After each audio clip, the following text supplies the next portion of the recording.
Hello everyone, good evening. Nature of লাভলিতে আপনাদের সবাইকে স্বাগত। আজকে আইটিসিতে প্রথম দিন, তো এখন সন্ধ্যাবেলা, আস্তে আস্তে ধীরে ধীরে রাত বাড়ছে। ঘুরে ঘুরে তো হাতড়ে হাতড়ে খুঁজে খুঁজে দেখছি কোথায় কি আছে।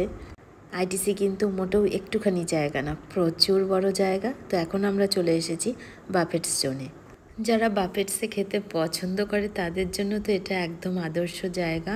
আর এই আইটিসির বাফেটসটা নিয়ে কিন্তু প্রত্যেকেরই একটু কিউরিসিটি আছে, মানে এখানে কি টাইপের খাবার পাওয়া যায়, কিভাবে এগুলো বুকিং করতে হয়। যারা এখনও পর্যন্ত আসতে চাইছেন কিন্তু পারেননি এখনও, তাদের জন্য আজকে ভীষণ ইজি করে দেব।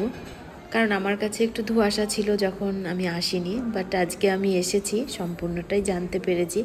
এখানে বাফেটসে যা দেখতে পাচ্ছেন, মানে এখানে স্ক্রিনে যা দেখতে পাচ্ছেন সবই আপনার, মনে করুন সব কিছু আপনার। আপনি যতক্ষণ পর্যন্ত খেতে চাইবেন ততক্ষণ পর্যন্ত আপনি খেতে পারবেন। আর খাবার একটু একটু করে যখন ফুরিয়ে আসবে, মানে অল্প একটুখানি ফুরিয়ে আসা মাত্রই কিন্তু আবার বাফেটসটা পুরো ফুল করে দেওয়া হবে। প্রথমে খাবারের সেকশনগুলো আপনাদের একটু একটু করে দেখাই, তবে এত নাম আমি বলতে পারবো না যে এত আমি কি দেখলাম। প্রত্যেকটারই নিচে লোগো রয়েছে, সেখানে নাম লেখা রয়েছে, বাট যতটা সম্ভব পারছি আমি দেখাচ্ছি আপনাদের। দুপুরে আসার পরে তো আমরা আলাদা জোনে খাবার খেয়েছিলাম, ধোসা ইডলি, সেই ভিডিওটা আগের ভিডিওতে শেয়ার করেছি। আর এখন বাজে ওই রাত্রে 8টা মতন, কিন্তু সত্যি কথা বলবো খিদে পাচ্ছে না।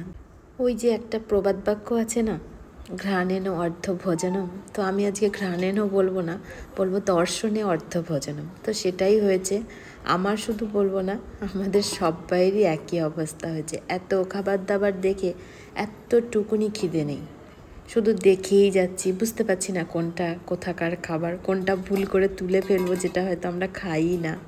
প্রথমেই বলে রাখি, এখানে চাইনিজ, জাপানিজ, কন্টিনেন্টাল, ইংলিশ, বাঙালি, বাংলাদেশি সব রকমের খাবার পাওয়া যায়। মানে যেটা আপনি চাইবেন সেটাই এরা বানিয়ে দেবেন। ইভেন নেপালি, তারপর রয়েছে সিলেটের খাবার, পাঞ্জাবি, সব টাইপের খাবার রয়েছে এখানে। এটা তো মনে হচ্ছে দেখে, মানে এডিটিং করতে বসে দেখে মনে হচ্ছে এটা বাঙালি খাবার। দেখুন ফুলকপি দিয়ে মাছের ঝোল, তার মানে এটা আমাদের খাবার। একটু দেখে দেখে কিন্তু নিতে হবে এখানে, এই লোগোগুলো দেখে। এটা আছে লাউ চিংড়ি, দুর্ধর্ষ মেনু করেছে এক একটা, যেটা দেখছি সত্যি দারুণ লাগছে যে এখানেও এইসব খাবার পাওয়া যায়। এটা হচ্ছে নেপালি খাবার হবে হয়তো। রাইসের এখানে ভ্যারাইটি রয়েছে, আচারের যে কত রকমের আচার আমি এখানে দেখেছি, খাইনি, শুধু দেখেইছি। এটা পাঞ্জাবি সেকশন, এখানে রয়েছে ওই আলু ভাজা, বেগুন ভাজা, তারপরে রয়েছে পাঁপড় রয়েছে, আর সঙ্গে রয়েছে লকি, এটা হচ্ছে আলু মাটার লকি সবজি। পাঞ্জাবি সেকশনের খাবারগুলো আমরা খেতে পেরেছি অনেকটা বাঙালি খাবারের মতনই। এটা রয়েছে ওই ভিন্ডি সর্ষে, মানে আমরা যেটা ঢ্যাঁড়স সর্ষে বলি সেইটা।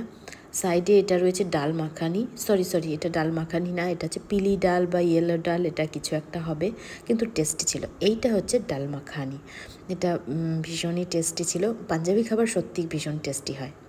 আর সাথে রয়েছে গোবিন্দভোগ রাইস, প্রচণ্ড গরম বাবা, হাত দেওয়া যাচ্ছে না। প্রত্যেকটা খাবার আপনি ধোয়া ওঠা গরম পাবেন। এটাও একটা পাঞ্জাবি বিরিয়ানি, এটাও ভীষণ টেস্টি। রায়তা, এখানে কত রকমের যে রায়তা রয়েছে তার কোনো ঠিক ঠিকানা নেই। এটা রয়েছে যেরকম খাট্টা পানি, এটা হচ্ছে ফুচকার জল, এটা হচ্ছে মিঠা পানি। এখানে রয়েছে ফুচকা, যত খুশি নাও আর খাও, যারা ফুচকা লাভার তাদের জন্য তো ফেভারিট। এটা রয়েছে ঝালমুড়ি, আর দেখুন কত রকমের চাট রয়েছে, যত রকমের চাট আপনি মানে এখানে খেতে চাইবেন বানিয়ে দেবে। এটা পাপড়ি চাট রয়েছে, দহি বাল্লে রয়েছে, আর এটা কি রয়েছে বুঝতে পারছি না। আর এখানে বানানো হয় নান আর তন্দুরি, একদম গরম গরম ভেজে আপনাকে সার্ভ করবে। এটা মিষ্টির জায়গায় চলে এসেছি। ডেজার্ট তো প্রচুর প্রচুর, যেমন স্যালাড তেমনি ডেজার্ট। এক একটা জায়গার ডেজার্ট আলাদা আলাদা, আর এক একটা জায়গার স্যালাড এক এক রকম। তো এই হচ্ছে বাফেট সেকশন। এটা ছিল বাফেটস জোন। তো আমাদের এখন খিদে পেয়ে গেছে, তো ডিনারটা কমপ্লিট করব, তো এই জন্য আবার চলে যাচ্ছি। ওর পাপা আসবে। এবারে এত বড় এরিয়া, তো আমরা কোথায় রয়েছি আর কিভাবে আসছি বুঝতে পারবে না, এই জন্য এখন ওকে আনতে যাচ্ছি। না না না, ওই পাশ দিয়ে চল।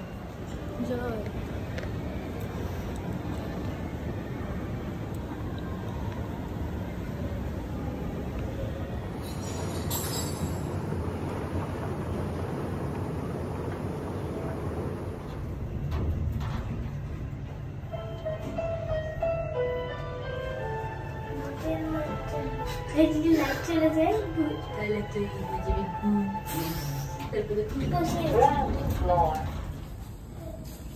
এই যে এখানে মাছ এখানেও মাছ।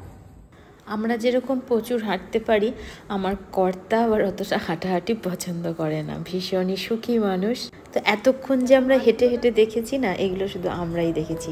এখন ওকে এসেছি নেওয়ার জন্য, কারণ আমরা কোথায় রয়েছি অত বারবার ফোন করে বলার দরকার নেই। সঙ্গে এসে আবার সেই বাফেট সেকশনে চলে আসলাম খাওয়ার জন্য। দেখা হবে নেক্সট ভিডিওতে।